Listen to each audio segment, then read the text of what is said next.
afternoon. I'm going to be recording how to create a set of Disney ears, hopefully, and I'm doing it from start to finish.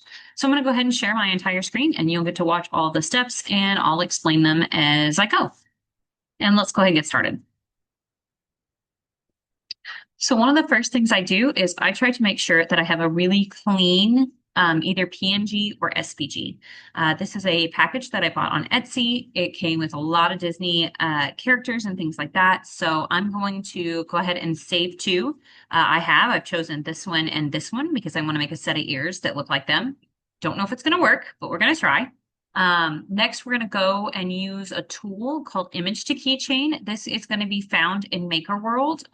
If you go to MakerWorld, you can go to the Maker Lab and it's there for you. So I'm going to start off with creating a blank. And then we're going to browse, grab our file we just downloaded. Oh, looks like only one downloaded. That's okay for the purpose of this video. All right, once it's there, you want to have it remove the background if you're using a picture that has white on it. This is a PNG, so it doesn't have one. And we're going to go ahead and click confirm. What's going to happen here is that the imager is going to convert the image from a PNG to a printable 3D object. This can be a little bit tricky. There's a lot of tips and tricks for this. One thing I always do is I try to start with 8 colors because I have 2 AMSs, and then I'll go in and see what colors I can merge in the process. So I'm going to select 8 colors for myself and hit confirm. All right, let me move my little zoom. She's in the way. So now we have an image. This one's pretty clean, so I don't expect a lot of editing. But for the sake of teaching, I'm going to go ahead and just go over it. So if you highlight this, it'll show you all your orange parts. I don't see any parts that are somewhere else hidden because sometimes that can happen. So I'm going to move on. Yellow is his eyes. I'm okay with that. Black on the outline makes sense. We love purple for our purple dragon and then pink for his belly. It looks like everything's kind of where it belongs. There's going to be ones where it isn't where it belongs. Like for instance, maybe this color red is like a lighter pink or something like that and you want to change it. All you have to do is go to the segment you want to change. So in this instance, let's do a scale. Double click on it. A number is going to pop up and you're going to grab one of the numbers from your color palette. Now, if there's something like a color you want that's not there, you can go ahead and add a color to your color palette by clicking here and selecting it and then double clicking here and assigning it. So now that I've got all of my colors correct, I'm going to move over to my plate and thickness. Now, personally, I like to make mine double-sided. You'll see in this bottom right-hand corner when I flip it, now Figment is Figment on both sides. I like my Figments to be, double-sided. Any of my creatures, really, or characters. One thing I do like to do, though, is I like to do what's called stroke. A stroke is going to create an outline border. Now, there's a couple reasons that I do this, but primarily what we're doing when we create the character is we're putting just all these pieces onto a flat thing. It's really good to have the stroke activated because it's going to create a, or as far as my understanding, I'm still learning, it's going to create something for everything to adhere to. So what I'll typically do is depending on the character, I'll do like whatever I think their outline should be. And I normally change this to 0.10 and 0.10. That way they're a little bit defined. It looks a little cleaner, but it's also not super glaring. The other thing I do personally is I like to print face down mode. If you want to, I don't personally need it for this one. This one's fine. And then one of the other things I like to double check is the image thickness. Now you can change this in Bamboo Studios. Personally, I don't want to mess with it. So I always try to do it at 2.5, 3. It just depends on the character, how thick I'll go. Obviously, the thicker you are, the longer the print takes.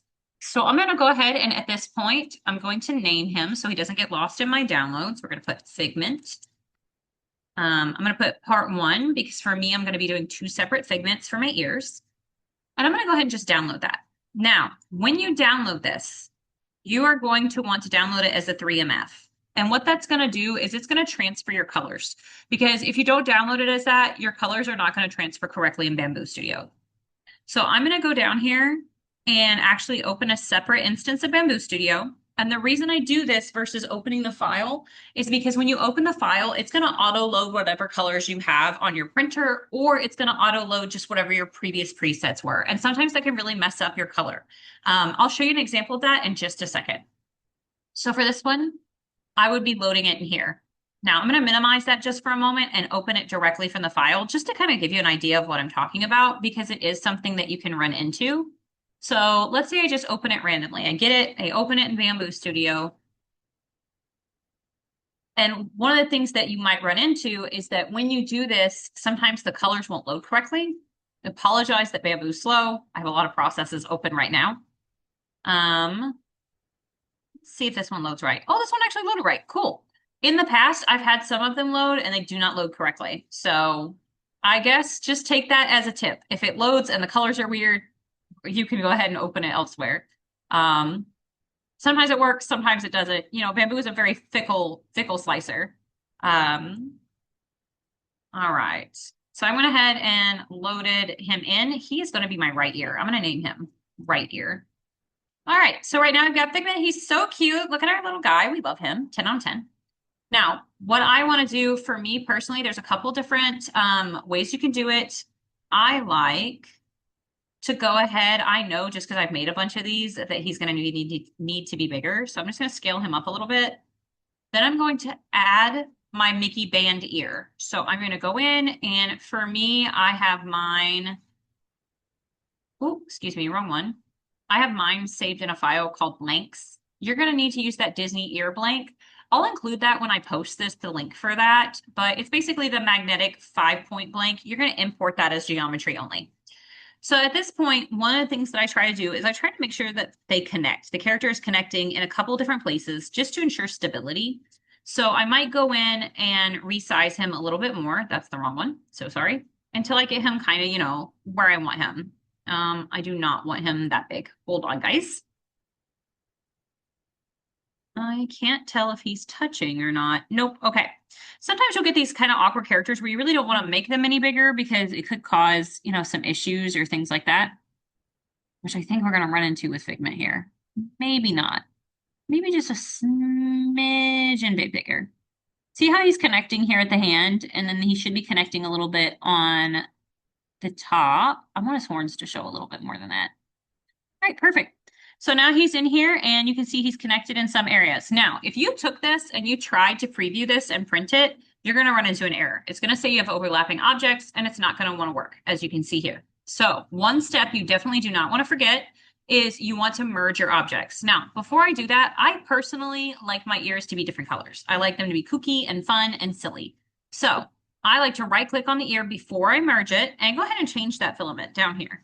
And I like to change it to whatever color I want. So there's a lot of purple. I probably won't do that. I think yellow could be really cool for Figment. Sometimes you can also add a color. Like let's say you want your ear a completely different color. You can go up here to this button and filament and click add. Now I've dropped in a 6th color right here. I think I'm going to make it, when I think of Figment, I think of silly and fun and kooky. I'm going to do dark purple. All right, so now dark purple and light purple are both on my color swatch board. I'm going to go click this and I'm going to change this filament to that dark purple and see how it looks. I actually don't know if I like that. I don't know if you guys ever do that. You have an idea and then you don't like it.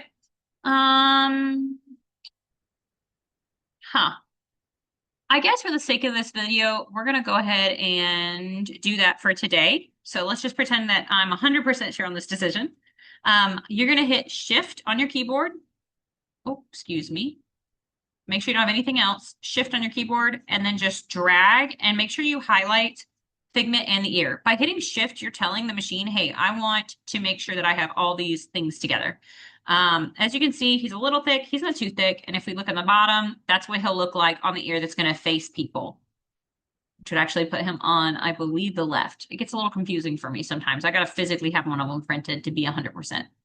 Anyway, you'll right click, you're going to hit merge. When you merge, what you're telling the system is that this is one object. This is no longer 2 separate objects. So what we're going to do is we're going to go ahead and now go over to preview. And there you go. There's our little Figment. You can click print. Some tips and tricks. Some characters are going to need a 0.2 nozzle. Figment's pretty small with his scales. He might need 0.2. What I typically do is I try a 0.4. If it comes out kind of messy, kind of sloppy, I'll go back and redo it with a 0.2 nozzle. The other thing is, I know a lot of people like to use glitter plates. I'm a fan myself. So I currently have a hollow plate setting, but if I was doing this like from scratch, I would go over to speed for my hollow plate. And I'm going to set my initial layer at 25 to 30. I would really recommend 25. And then I'm going to set my initial layer infill at 25. And the reason that we do that is because you really want to slow down whenever you're doing a hollow plate. And you also want to raise your temperature. So your current temperature for your bed is 60. You're going to want to put it at 65 when you do a hollow plate. Some people do 63. You just kind of got to play with your filament. But for basic PLA, it's 63 to 65. Um, Hopefully that helps. And I hope you guys have the best happy printing and enjoy yourself. As always, this is a free video. If you feel like you want to buy a coffee or send me something so that I can keep buying SVGs and creating content and products, please do. I will drop the link for that below. But otherwise, I wish you the best pixie dusting and Disney magic, and I hope that you guys have a great day.